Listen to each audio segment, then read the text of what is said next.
Assalamualaikum warahmatullahi wabarakatuh.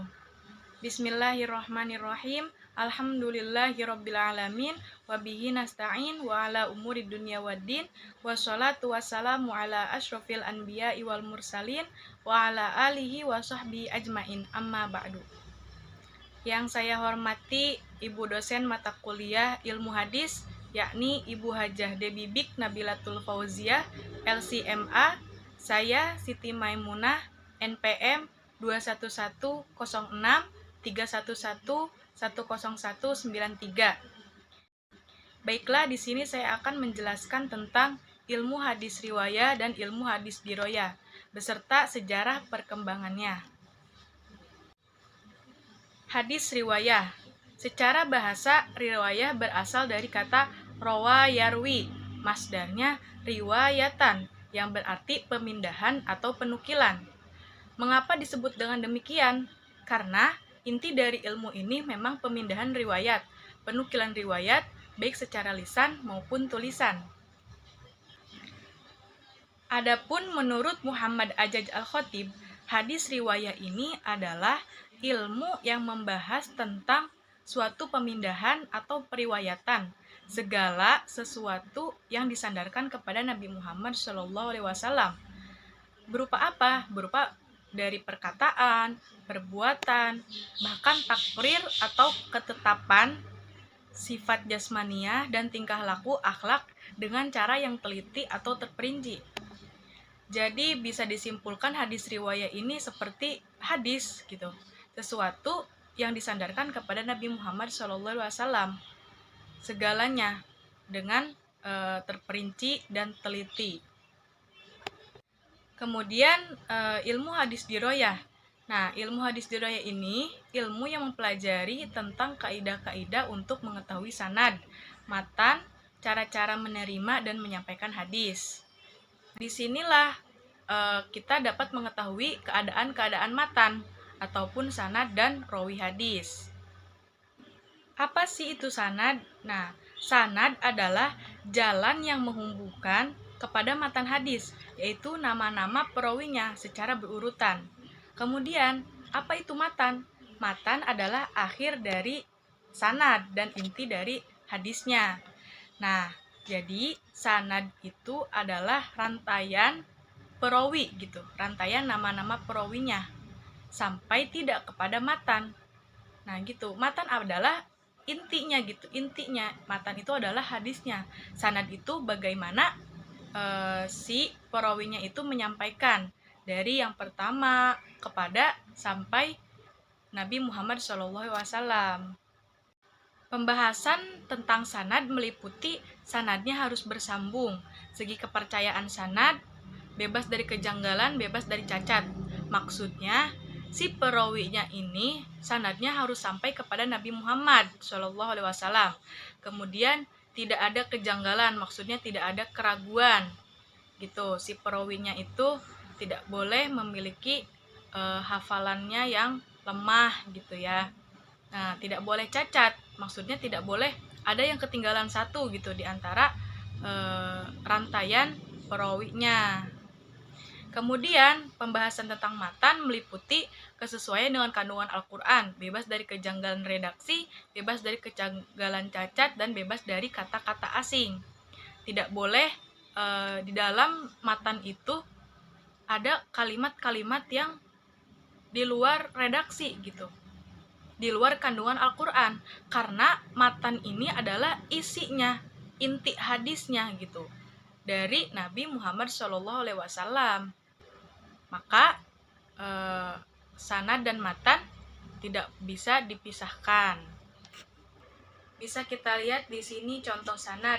Haddatsana Abdullah ibnu Yusuf qala akhbarna Malik ibnu Anas ani bin Syihab an Salih bin Abdillah an abihi anna Rasulullah sallallahu alaihi wasallam. Nah, dari Abdullah bin Yusuf telah menceritakan hadis kepadaku Imam Bukhari. Jadi Abdullah ini mendengar Imam Bukhari gitu. Imam Bukhari menceritakan kepada Abdullah bin Yusuf. Ia berkata, nah Imam Bukhari ini berkata, Malik bin Anas mengabarkan kepadaku. Nah, rantaiannya ini Imam Bukhari, kemudian Malik bin Anas. Kemudian dari Malik bin Anas mengabarkan padaku Abdullah bin Yusuf. Nah, kemudian Abdullah bin Yusuf dari siapa? Dari Ibnu Syihab, dari Salim bin Abdullah, dari bapaknya.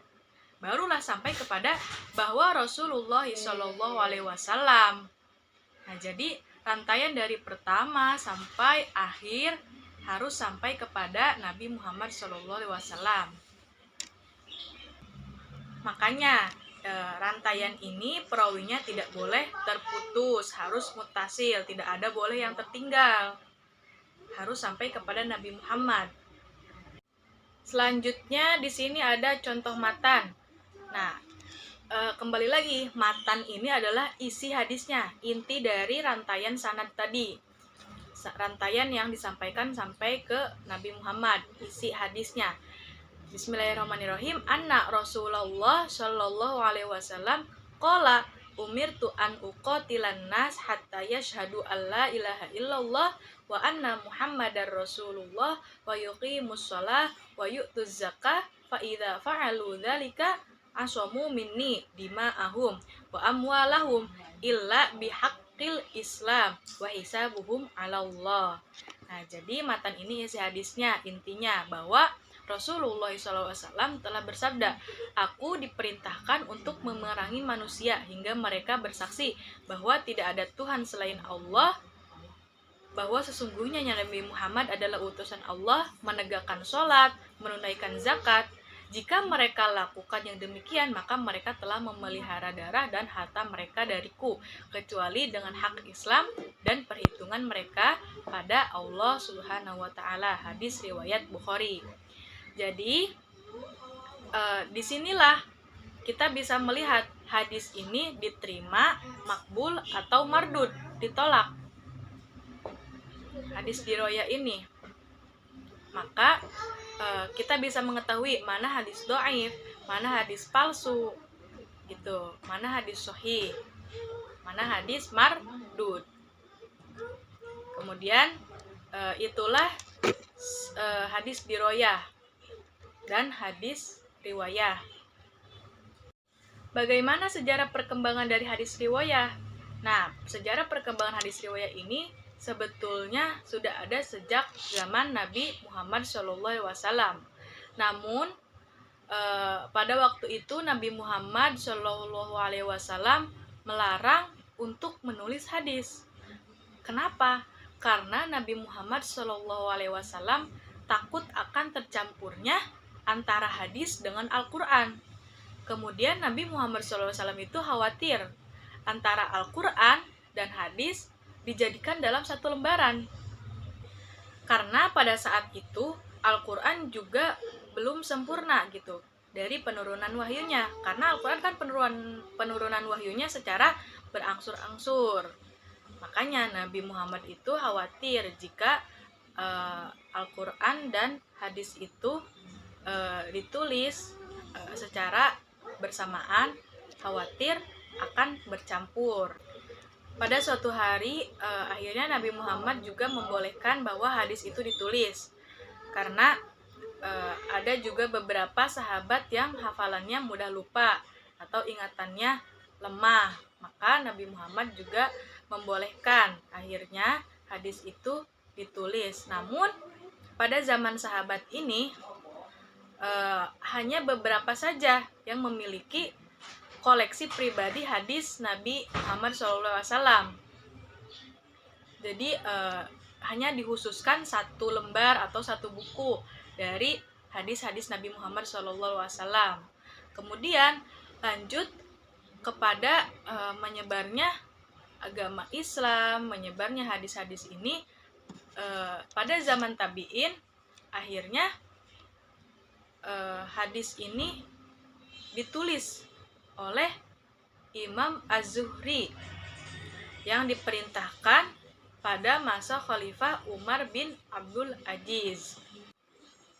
Nah, pada saat itulah akhirnya ilmu hadis riwayah dibukukan gitu. Nah, usaha perhimpunan, penyeleksian, penulisan dan pembukuan hadis dilakukan secara besar-besaran pada abad ketiga Hijriah yang dilakukan oleh para ulama seperti Imam Bukhari, Imam Muslim, Imam Abu Dawud, dan Imam Tirmidzi. Maka pada saat itu akhirnya ilmu hadis riwayah resmi dibukukan oleh siapa? Oleh Imam Az-Zuhri. Sampai pada saat ini ilmu hadis riwayah ini ada dan masih kita bisa lihat dan sering pelajari. Kemudian kita melihat sejarah perkembangan ilmu hadis diroyah. Nah, ilmu hadis diroyah ini perkembangannya tidak jauh beda dengan ilmu hadis riwayah. Karena pada zaman Nabi SAW, hadis diroyah juga telah ada.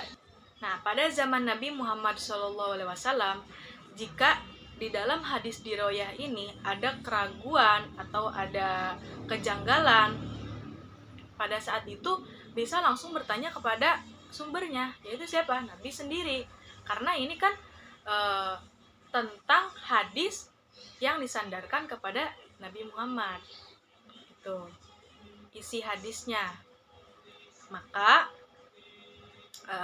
ketika Nabi Muhammad SAW wafat, para sahabatlah yang harus meneliti dan mengkajinya dengan hati-hati, dengan kajian yang sangat teliti gitu. Karena ilmu hadis diroyah ini pada zaman sahabat masih belum dibukukan. Pada saat kapan hadis diroyah ini dibukukan? Pada saat zaman atba' tabi'in, yaitu para ulama hadis yang telah menulis dan membukukannya dengan mengikuti prinsip atau kaidah-kaidah ilmu hadis yang benar, yang baik, tidak asal-asalan. Jadi ilmu hadis diroyah ini dibukukan resmi bermulanya pada zaman atba' tabi'in dengan segala pengkodifikasiannya mengikuti prinsip atau kaidah-kaidah yang ada pada ilmu hadis. Simpulannya, akhir kata, ilmu hadis riwayah ini adalah ilmu yang membahas tentang periwayatan atau penukilan yang disandarkan kepada Nabi Muhammad SAW, seperti ilmu hadis yang biasanya. Kalau ilmu hadis riwayah ini adalah ilmu yang membahas tentang sanad, matan, dan perawi, dan bagaimana hadis itu bisa diterima atau ditolak. Nah, di dalam sanad itu tidak boleh rantaiannya terputus. Perawinya harus bersifat adil, dobit, gitu. Kemudian di dalam matan isi hadisnya itu kandungan isinya tidak boleh keluar dari redaksi Al-Quran. Sejarah perkembangan ilmu hadis ini sama saja pada zaman masa Nabi Muhammad, kemudian kepada sahabat dan tabi'in. Itulah yang bisa saya sampaikan. Kurang lebihnya mohon maaf. Wassalamualaikum warahmatullahi wabarakatuh.